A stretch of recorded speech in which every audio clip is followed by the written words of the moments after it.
കുടുംബത്തിൻ്റെ വേദന, ഒരു സിസ്റ്റർ തടങ്കലിലായതിൻ്റെ ദുഃഖം, അതിൽ നാടിൻ്റെ ദുഃഖമായി ഏറ്റെടുത്ത എല്ലാവരോടും, നാനാജാതി മതസ്ഥരോട്, മീഡിയ പ്രവർത്തകരോട് എത്ര നന്ദി പറഞ്ഞാലും മതിയാവില്ല.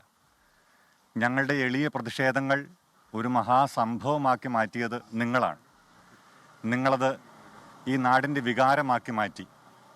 എല്ലാ മീഡിയ പ്രവർത്തകർക്കും കഴിഞ്ഞ ദിവസങ്ങളിലൊക്കെ നിങ്ങൾ ചെയ്ത മഹാസേവനത്തിന്, ഞങ്ങളോടൊപ്പം നിന്നതിന് സ്നേഹത്തോടെ നന്ദി പറയുന്നു.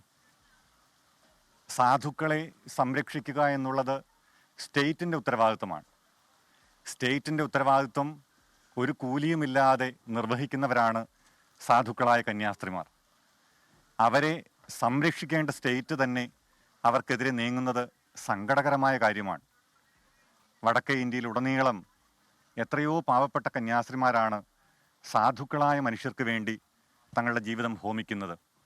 അവരെ ചേർത്ത് പിടിക്കുകയും അവർക്ക് കാവലാകുകയും ചെയ്യേണ്ടവർ അവരെ കൽത്തുറുങ്കിലടയ്ക്കുന്നത് കഠിനമായ വേദന ഉളവാക്കുന്ന കാര്യമാണ്. മേലിൽ ആർക്കും ഇത്തരം അനുഭവങ്ങൾ ഉണ്ടാകരുത് എന്നാണ് ഞങ്ങളുടെ പക്ഷം. നന്മയ്ക്ക് വേണ്ടി പോരാടുന്നവരെ സംരക്ഷിക്കുകയും പ്രോത്സാഹിപ്പിക്കുകയും ചെയ്യുകയാണ് നാം എല്ലാവരും ചെയ്യേണ്ടത്. അവരെ തടസ്സപ്പെടുത്തുകയോ തുറുങ്കിലടയ്ക്കുകയോ ചെയ്യുന്നത് കാടത്ത നീതിയാണ്. നമുക്ക് വേണ്ടത് നന്മപക്ഷമാണ്. അതുകൊണ്ട് ആ നന്മപക്ഷത്തിൻ്റെ വക്താക്കളാകാൻ ജാതി മത ഭേദമന്യേ എല്ലാവർക്കും ആകട്ടെ എന്നാണ് ഞങ്ങളുടെ ആശംസയും പ്രാർത്ഥനയും.